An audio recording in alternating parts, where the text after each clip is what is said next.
Gérer une équipe, ce n'est pas juste organiser des réunions et répartir des tâches, c'est savoir créer un climat où les gens se sentent engagés, efficaces et capables de réussir ensemble. Et dans un contexte où tout va vite, restructuration, turnover, objectifs mouvants, ce rôle devient encore plus stratégique. Dans cet épisode, on plonge dans un condensé de ce que la Harvard Business Review a rassemblé autour du thème « Piloter une équipe gagnante ».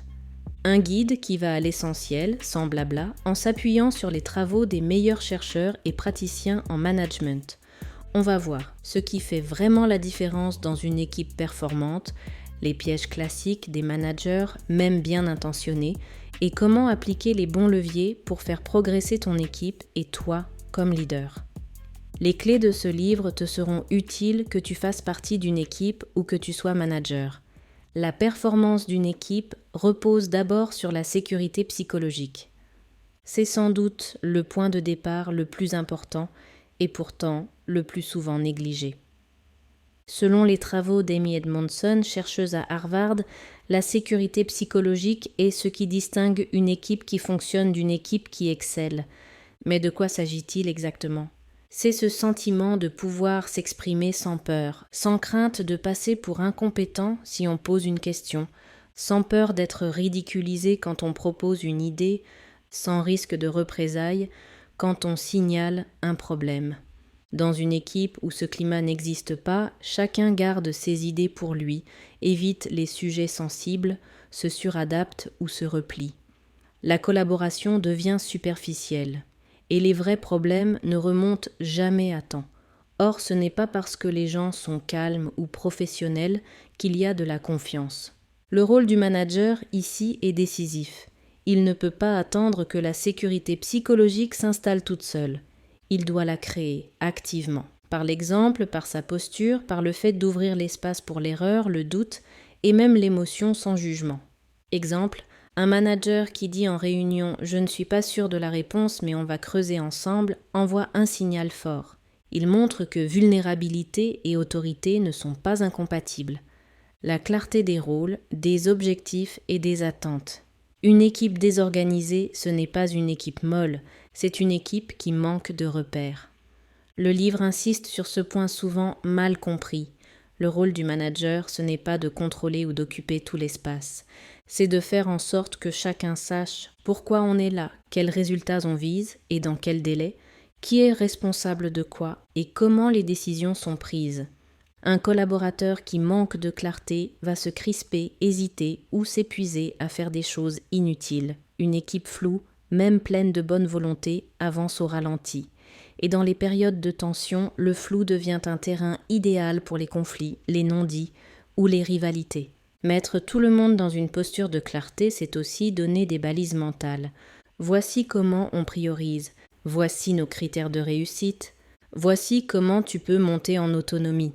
Et le manager devient un gardien du cadre, pas un donneur d'ordre. La complémentarité plus que la performance individuelle. Beaucoup de managers tombent dans le piège de l'évaluation individuelle. Ils cherchent à recruter les meilleurs talents, à motiver chaque collaborateur de façon isolée, à classer les profils selon leurs valeurs. Mais une équipe gagnante, ce n'est pas une somme de talents. C'est une interaction entre des rôles, des styles, des rythmes de pensée. La vraie performance naît de la complémentarité, pas de la compétition. Le livre insiste, un génie isolé, même brillant, peut désorganiser une dynamique collective. Il peut prendre toute la place, créer de la défiance ou casser l'esprit d'équipe. À l'inverse, un collaborateur plus discret, mais qui facilite la collaboration, fait progresser le groupe. Le manager doit penser comme un architecte d'équipe. Qui apporte quoi ? Où sont les trous ? Quelle est la bonne alchimie entre autonomie et interdépendance ? C'est cette vision écosystémique qui permet de construire des équipes durables, performantes et résilientes. Le feedback continu, pas uniquement annuel. Enfin, dernier point clé, le feedback ne doit pas être un événement. Il doit faire partie du quotidien. Beaucoup d'équipes fonctionnent sans retour clair. On attend l'entretien annuel ou le bilan de fin de projet. Et quand le feedback arrive, il est soit trop vague, soit trop chargé émotionnellement. Le livre recommande de faire du feedback un processus régulier, court, orienté solution. Voilà ce qui a bien marché cette semaine. Voici un point à ajuster. Comment puis-je mieux te soutenir? Et surtout, le feedback est bilatéral. Le manager aussi doit être prêt à en recevoir. Créer une culture du feedback, c'est normaliser l'amélioration continue. C'est sortir du jugement pour aller vers l'ajustement en temps réel. Exemple, plutôt que de pointer une erreur en public ou de l'ignorer, le manager peut simplement dire « J'ai remarqué que sur ce point, on n'a pas été aussi fluide. Tu as une idée de ce qui a manqué ?» C'est simple, mais ça change tout, parce que ça invite au dialogue, pas à la défense. L'analyse des enjeux psychologiques et managériaux. Piloter une équipe, c'est composer avec des dynamiques invisibles. Quand on parle de management, on pense souvent à l'opérationnel, fixer des objectifs, organiser des réunions, suivre les indicateurs. Mais ce que le livre rappelle avec justesse, c'est qu'un manager pilote aussi des émotions, des relations, des attentes implicites. Et c'est là que tout se joue. Une équipe, c'est un système humain. Tu y retrouves forcément des jeux de pouvoir discrets ou ouverts, des peurs de mal faire, d'être jugé, d'être mis de côté, des ambitions plus ou moins exprimées et parfois des tensions non dites qui bloquent sans faire de bruit. Et même un manager bienveillant, engagé, compétent peut créer des blocages sans le vouloir. Pourquoi ? Parce qu'il n'a pas pris en compte le sous-texte relationnel. Par exemple, un manager qui fait à la place d'eux pour gagner du temps ou éviter l'erreur peut donner l'impression d'être efficace. Mais à moyen terme, il infantilise son équipe. Il empêche les collaborateurs de prendre en main leur sujet, de se tromper, d'apprendre, de gagner en autonomie. Autre cas courant, un manager qui veut éviter les conflits va parfois neutraliser les tensions à la surface au lieu d'aller voir ce qu'elles disent. Résultat, les frustrations s'accumulent, les non-dits durcissent les relations et on finit par avoir une équipe polie mais bloquée. Le livre met en lumière ces dilemmes avec une idée simple mais puissante. Un bon manager ne pilote pas seulement des projets, il pilote aussi la qualité des relations au sein de l'équipe. Et ça demande de la conscience, pas forcément plus de temps, mais un autre niveau de lecture. Concrètement, une équipe a besoin de 3 piliers pour bien fonctionner cognitivement et émotionnellement. Premier pilier, des repères clairs. Qu'est-ce qu'on attend de moi? Comment je sais que j'avance dans la bonne direction? Quelles sont les règles du jeu? Deuxième pilier, un objectif commun qui fait sens. Pourquoi on fait ce qu'on fait? À quoi on contribue ensemble? Sans cette direction partagée, les gens décrochent ou se replient sur leurs propres tâches sans vision globale. Troisième pilier, la certitude que leur contribution compte. Est-ce que ce que je fais a un impact? Est-ce que je suis écouté? Est-ce que je peux proposer, questionner, critiquer sans me faire recadrer? Et c'est là qu'entre en jeu une compétence trop souvent reléguée au soft skill, l'intelligence émotionnelle. Le manager n'est pas un psy, mais il doit être capable de lire une dynamique dans une réunion, sentir quand un collaborateur se retire, entendre ce qui n'est pas dit, ajuster sa posture en fonction de la situation. Ce n'est pas un supplément, c'est stratégique. Un manager qui lit bien les tensions évite qu'elles s'enquistent. Un manager qui sait réguler les émotions dans l'équipe sans les censurer libère de l'énergie. Un manager qui donne du sens, qui sait reconnaître les efforts et qui ouvre un vrai espace de parole construit une équipe stable, impliquée, capable d'affronter les vraies difficultés. Et c'est ça, une équipe gagnante. Comment appliquer concrètement ? Voici 4 leviers simples mais puissants à mettre en place dès maintenant. Tu n'as pas besoin de tout changer du jour au lendemain. Mais si tu mets en place ces 4 pratiques, tu verras une différence très nette dans l'engagement, la cohésion et la dynamique collective de ton équipe. Installer un rituel de feedback constructif. La plupart des collaborateurs manquent de feedback clair et régulier. Pas parce que leur manager ne veut pas, mais parce qu'il est absorbé par l'opérationnel. Résultat, les efforts ne sont pas toujours reconnus, les écarts ne sont pas corrigés à temps et les non-dits finissent par créer du malentendu. Un simple rituel peut corriger ça.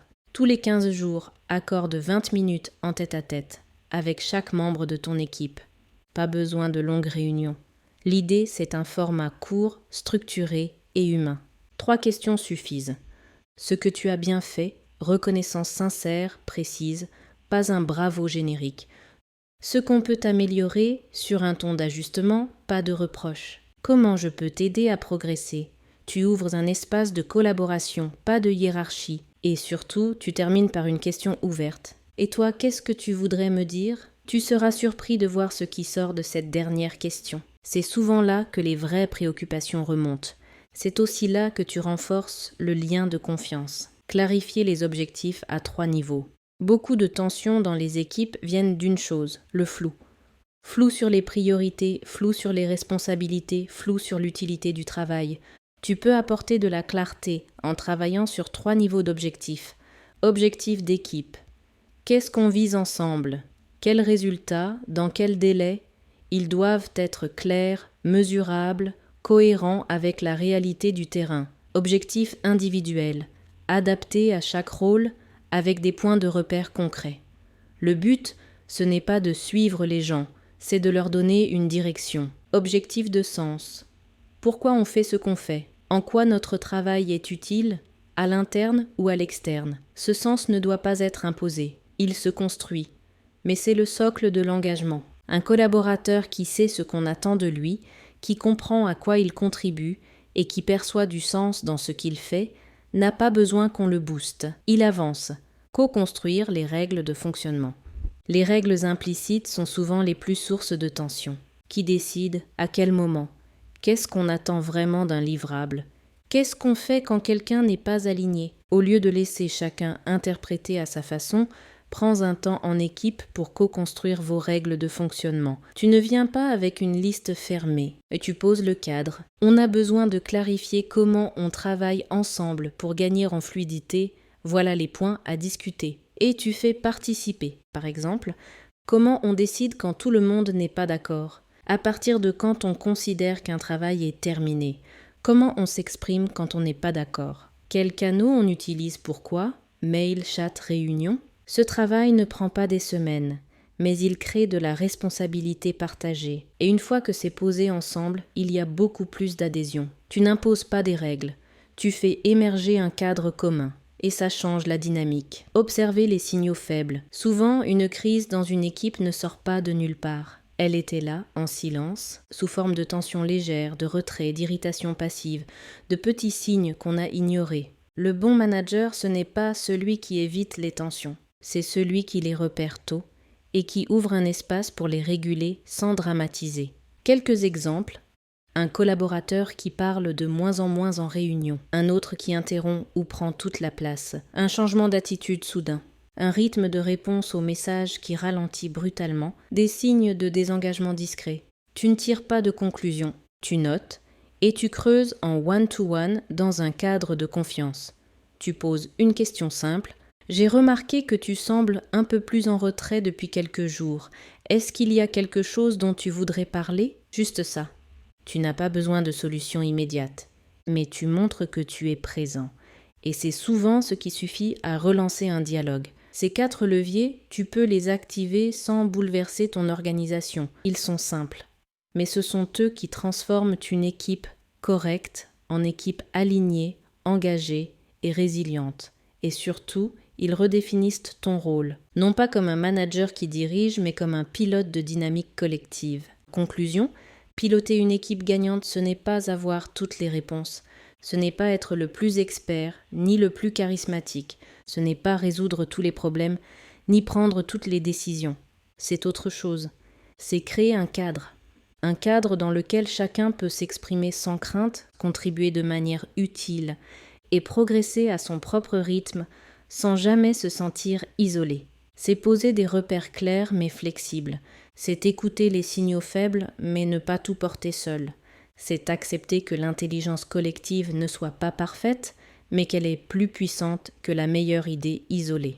Ce que rappelle ce livre de la Harvard Business Review, c'est que le rôle du manager n'est pas de contrôler, ni même d'être toujours juste.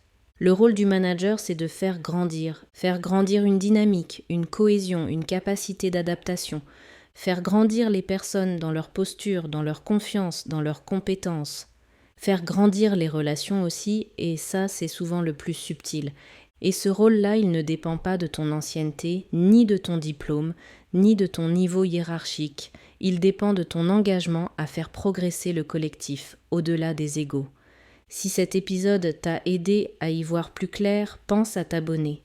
Pense aussi à le partager à un collègue, un manager, un membre de ton équipe et à revenir dessus quand tu sens que la dynamique de ton équipe glisse. Et surtout, dis-moi en commentaire, quel est, selon toi, le levier le plus important pour faire progresser une équipe aujourd'hui ? La sécurité psychologique, la clarté, le feedback, autre chose ? Je lirai toutes vos réponses et j'y répondrai. À bientôt.